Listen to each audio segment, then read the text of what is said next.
શ્રી મહાપ્રભુજી ના પ્રાગટ્યનું આ શ્રાવણ માસમાં મહત્વ એ છે કે 6 ઋતુ બિરાજમાન હતી.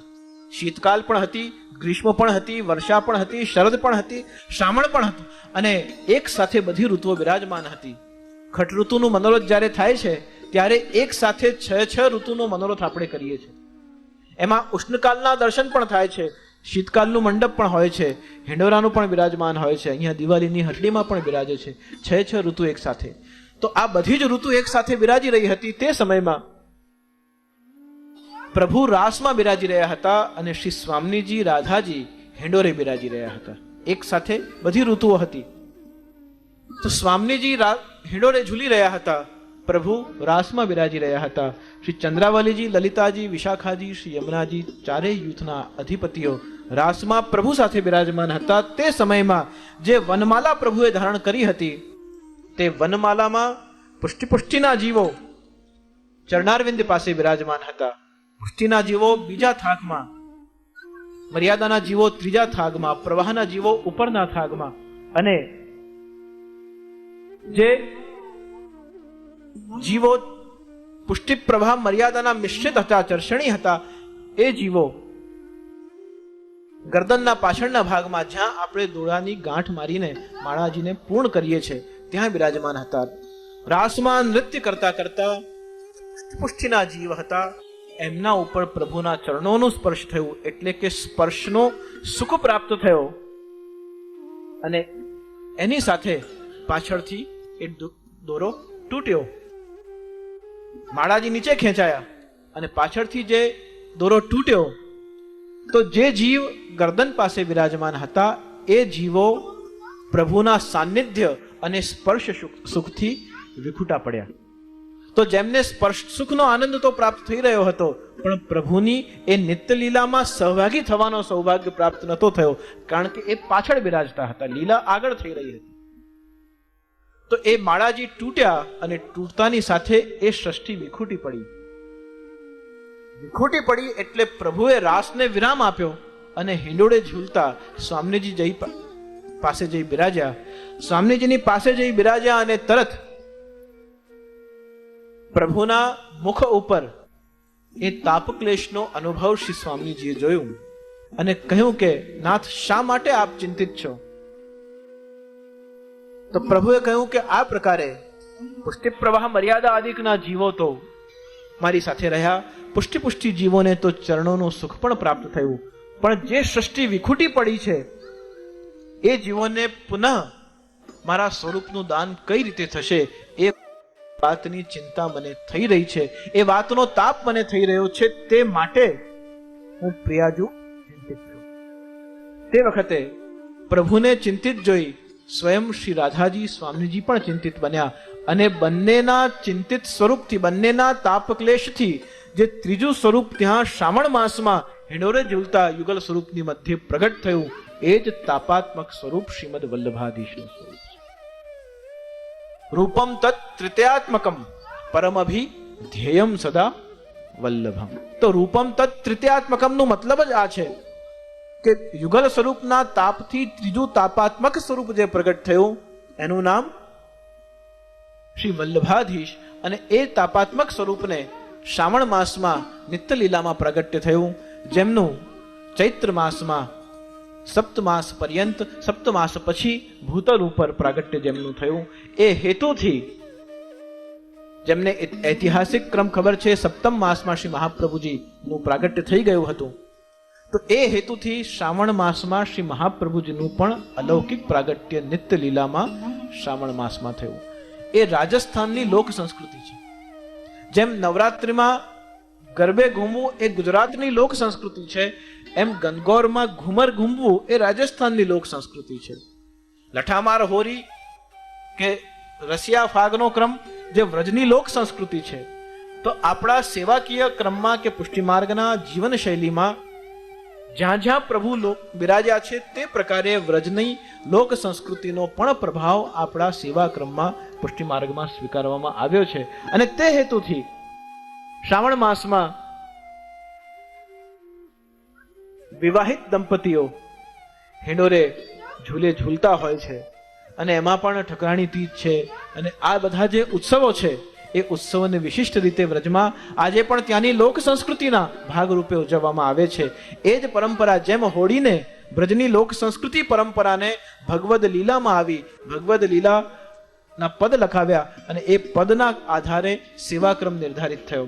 એ જ પ્રકારે હિંડોરામાં પણ એ વ્રજની સંસ્કૃતિ ભગવદ લીલા સાથે એનું અનુસંધાન થયું, ભગવદ લીલાનું પદગાન થયું, પદગાન દ્વારા એ સેવા પ્રકાર બન્યો અને સેવા પ્રકારને આપણે આજે પણ એ જ યથાવત નિત્ય લીલાના અનુકરણ સ્વરૂપે આજે પણ આપણા સેવાકીય ક્રમમાં સ્વીકાર કરીએ છીએ. વ્રજની લોક સંસ્કૃતિ એ હિંડોળા છે અને હિંડોળાનું મતલબ એ છે, એનું ભાવાત્મક સ્વરૂપ અલગ રીતે છે. હિંડોળો 10 વિભાગમાં હિંડોળાનું નિર્માણ થાય છે. 2 સ્તંભ છે, એક આળપટ્ટી છે, એમ 3 એ વિભાગ છે. એના ઉપર 2 લદ્ધર કહેવાય છે એને, કે જેના ઉપર એ ચોકી લાગે છે. તો 3 ને 2 5 વિભાગ થયા. એ 5ની વચ્ચે એક ચતુષ્કોણ ચોકી લાગે છે કે જેના ઉપર 4 દાંડી લાગે છે. 5 ને 1 6 થયું અને એ ચોકી ઉપર 4 દાંડીઓ લાગે છે. એ 4 દાંડી 4 6 ને 4 10 નિર્માણ થયું. એ 10 વિભાગમાં હિંડોરાનું નિર્માણ થાય છે અને 11મું એનું સિંહાસન છે જેના ઉપર પ્રભુ વિરાજે છે. મનુષ્યના જીવનમાં, મનુષ્યના શરીરમાં 5 જ્ઞાનેન્દ્રિય છે અને 5 કર્મેન્દ્રિય છે. 11મું એનું મન છે. તો 10 વિભાગમાં 5 જ્ઞાનેન્દ્રિય સ્વરૂપે, 5 કર્મેન્દ્રિય સ્વરૂપે આ હિંડોરાનું નિર્માણ થયું અને 11મું આપણું મન છે, જેના ઉપર આપણે આપણા હૃદય સિંહાસન ઉપર પ્રભુને વિરાજિત કરવાના છે. હિંડોરાનું જે ભાવ છે એ શ્રી યશોદાજીના સ્વરૂપથી પણ પુષ્ટિમાર્ગીય ભાવનાઓમાં માનવામાં આવ્યું છે અને એટલા જ માટે યશોદાજીના ભાવનાથી સ્વીકાર કરો તો યશોદાજી પણ મનુષ્યાકૃતિ સ્વરૂપે છે. યશોદાજીના પણ 2 ભુજાઓ છે, 2 ચરણ છે, 2 આંખો છે, કાન છે, નાક, એમ મનુષ્યાકૃતિ સ્વરૂપે શ્રી યશોદાજી વિરાજે છે. તો યશોદાજીને પણ 5 જ્ઞાનેન્દ્રિય છે, 5 કર્મેન્દ્રિય છે. 11મું શ્રી યશોદાજીનું મન છે અને યશોદાજીના ભાવથી જો આપણે હિંડોરે ઝુલાવીએ તો શ્રી યશોદાજીના ભાવથી હિંડોરે ઝુલાવતી વખતે જો અગર યશોદાજીનું દર્શન હિંડોરામાં કરીએ તો માતા યશોદાના ખોળામાં પ્રભુ બિરાજે છે અને ખોળામાં જો બાળક સૂતું હોય તો માં એને ધીમે ધીમે પગથી હલાવીને અને જે અહેસાસ કરાવે છે એ જ અહેસાસની અનુભૂતિ આપણે હિંડોળે ઝુલાવીને પ્રભુને હિંડોરાના સિંહાસન ઉપર કરાવીએ છીએ. અને એટલા જ માટે એ ખોળાનો જે ભાગ છે ત્યાં ઘેર લાગે છે, મતલબ એ શ્રી યશોદાજીનો ઘેરો છે. આ જે ચંવરી લાગે છે એ શ્રી યશોદાજીનો ટીકો છે. મસ્તક ઉપર ટીકો ધારણ કરે છે તો બ્રજમાં એને બોર કહે છે. તો એ બોરના ભાવથી આપણે ચંવરી બાંધીએ છીએ અને સમગ્ર શ્રી યશોદાજીના ભાવાત્મક સ્વરૂપથી આપણે પ્રિયા પ્રીતમને ઝુલાવીએ છીએ. તો હિંડોળાના દિવસોમાં પ્રભુને ઝુલાવવાનો ક્રમ ચાલતો હોય અને પ્રભુને ઝુલાવતી વખતે જ્યારે અષ્ટસખાઓએ જે પદગાન કર્યા છે, એમને જે અનુભવ થયા, એમને જે દર્શન થયા, તે પ્રકારનું પદગાન અષ્ટસખાઓએ કર્યું. અને આજે પણ આપણા ઘરે ભલે મિશ્રી ભોગની સેવા હોય, સખડી ભોગની હોય, દૂધઘરની હોય કે સખડી ભોગ ધરવાની સેવા હોય, પણ જો અનુકૂળતા હોય અને સમયાવકાશ હોય તો શ્રાવણ મહિનાના કમસે કમ છેલ્લા 15 દિવસ પણ જો અનુકૂળતા હોય, સૌભાગ્ય તો એ છે કે પ્રથમથી અંતિમ દિવસ સુધી રોજ આપણે જેમ ઠાકોરજીને હોલી ખેલ ખેલાવીએ છીએ તેમ ઠાકોરજીને રોજ હિંડોળે ઝુલાવીએ. પણ જો એ સંભવ ન હોય તો કમસે કમ શ્રી યમુના જન્માષ્ટમીની વધાઈ બેસી જાય પછી અષ્ટમીથી પણ પ્રારંભ કરીને ઝુલાવી શકાય છે. તો પ્રથમ જ્યારે હિંડોરાની વાત નીકળી છે, હિંડોરાનું વાતાવરણ બન્યું છે, હિંડોરો આપણે સજાવટમાં પણ ધારણ કર્યું છે, તો શ્રાવણ માસની વિશિષ્ટ રજૂઆત જે પુષ્ટિમાર્ગીય સ્વરૂપ છે એ હિંડોળાના સ્વરૂપે આપણે પ્રારંભ કરીએ. અને ઝૂલન કે દિન આયે હિંડોરે વ્રજની ગોપીજનો ભેગી થઈ અને માતા યશોદાના દર્શન માટે જઈ રહી છે ત્યારે ગર્જન ગગન લાગે જેવી રીતે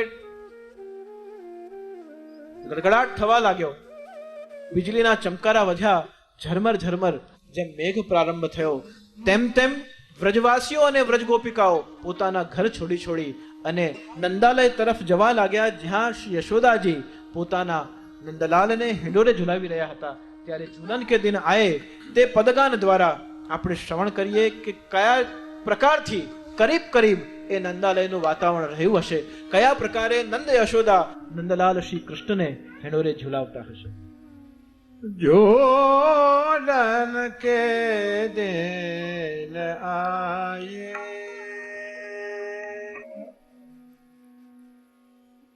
હિંડોરે માયે જોલન કે દિન આયે જોલન કે દિન આયે હિંડોરે માયે જોલન કે દિન આયે.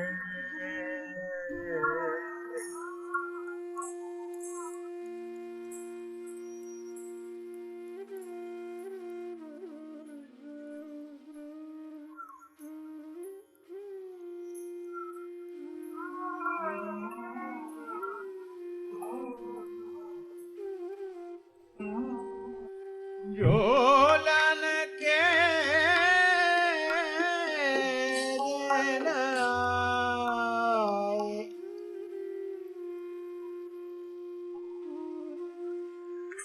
હિંડોરે માઈ જોલન કે દિન આયે હિંડોરે માઈ જોલન કે દિન આયે.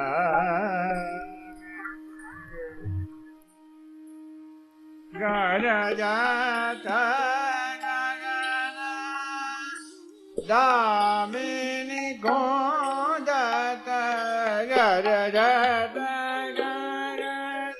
ગરજત દામિની ગોદત ગરજત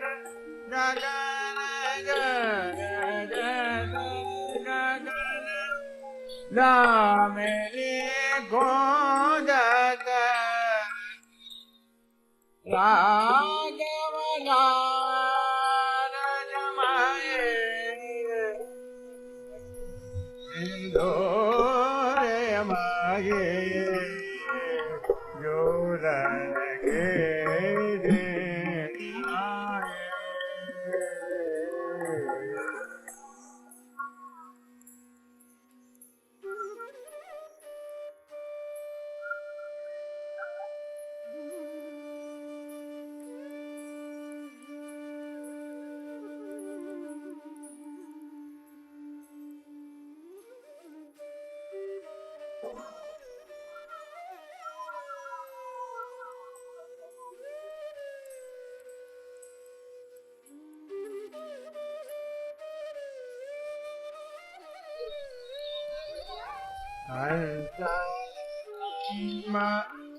सुधार बनागे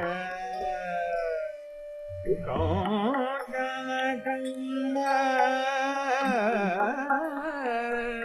सुधार बीज हेरा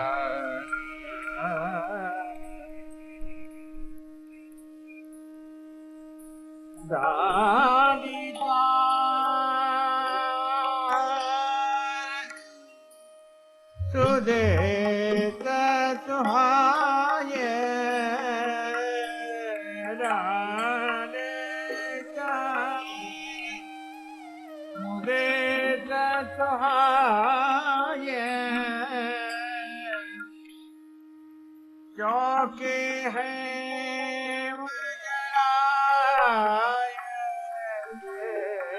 चौके है मजराए रोज मारे झूलन के देना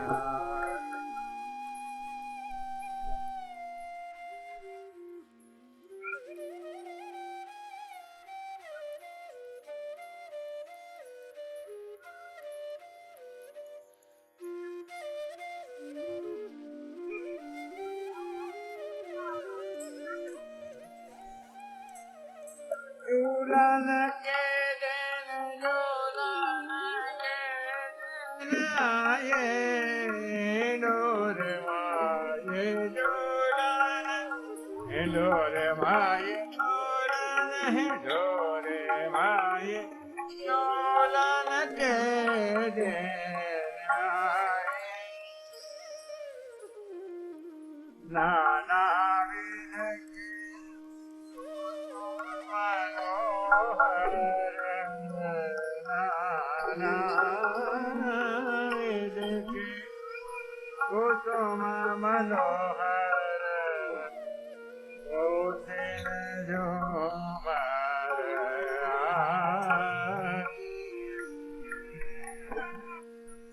मधुरा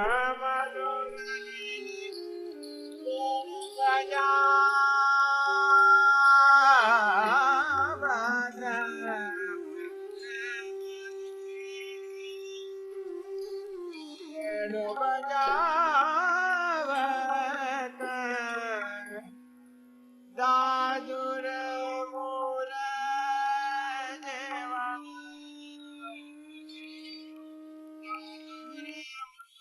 राजवाई डोरवाई डोला के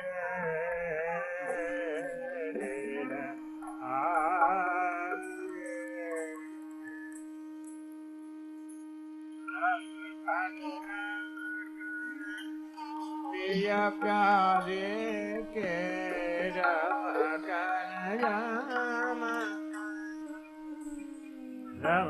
रमकन पिया प्यारे के रमकन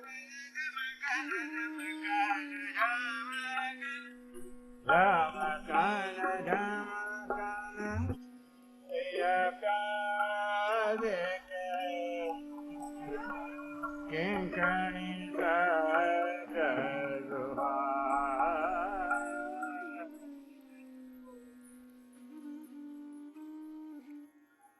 तुझे प्रभु मेरे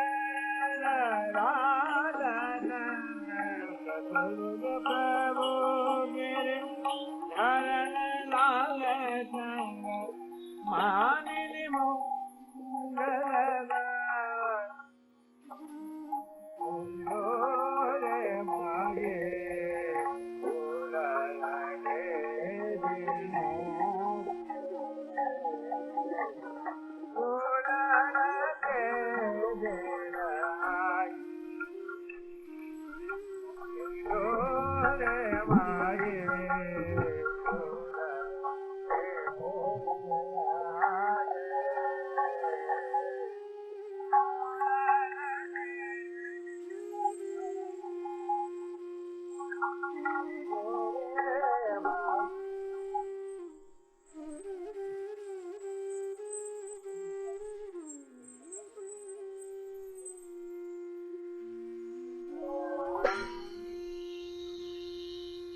ચતુર્ભુજ હિંડોળા સુશોભિત કેવી રીતે થયું, યુગલ સ્વરૂપ કેવા લાગી રહ્યા હતા, વ્રજવાસીઓ કેમ કરીને આવ્યા, યશોદાજીએ શું ધારણ કર્યું હતું, વ્રજવાસીઓએ શું ધારણ કર્યું હતું, આકાશ જલ ભરેલા વાદળોની અવસ્થાઓ કેવી હતી, ઋતુ ચિત્ર, શૃંગાર ચિત્ર, ઉત્સવ ચિત્ર, લોક સંસ્કૃતિ ચિત્ર, શૃંગાર ચિત્ર, કેટલા કેટલા અલગ અલગ વિભાગનું સમન્વય એક જ કીર્તનમાં કરી અને સમગ્ર હેંડોળા અને શ્રાવણ માસનું શબ્દ ચિત્ર ચતુર્ભુજદાસજી અહીંયા. ભક્તિ સંગીત અને સાહિત્યની એ જ વિશેષતા છે કે જેમાં સ્વર અને શબ્દના માધ્યમથી ઋતુ અને ઋતુમાં થતી ભક્તિ એ બંનેનું સમન્વય છે. આધુનિક સંગીતમાં એટલે કે કેવલ લાઇટ અથવા કેવલ ક્લાસિકલ અથવા કેવલ જે સુગમ સંગીત પરંપરા છે એમાં કેવલ ઉત્સવનું વર્ણન હોય તો કોઈમાં કેવલ શૃંગારનું વર્ણન હોય, કેવલ કોઈમાં ચૂંદડીની વાત નીકળી તો પછી ચૂંદડીની જ વાત ચાલ્યા કરે, કેવલ અગર રંગની વાત નીકળી તો રંગની વાત ચાલ્યા કરે, દીવાની વાત નીકળી તો દીવા ઉપર થીમ બેઝડ આખી વાત. પણ આમાં તો આખું પ્રકૃતિનું સમન્વય કરીને એક જ પદમાં સમગ્ર શ્રાવણ માસનું સાર હિંડોળા સાથેનું, સેવા સાથેનું, કૃષ્ણ લીલા સાથેનું, પ્રકૃતિનું સમન્વય કરીને ચતુર્ભુજદાસજી અહીંયા રજૂ કર્યું.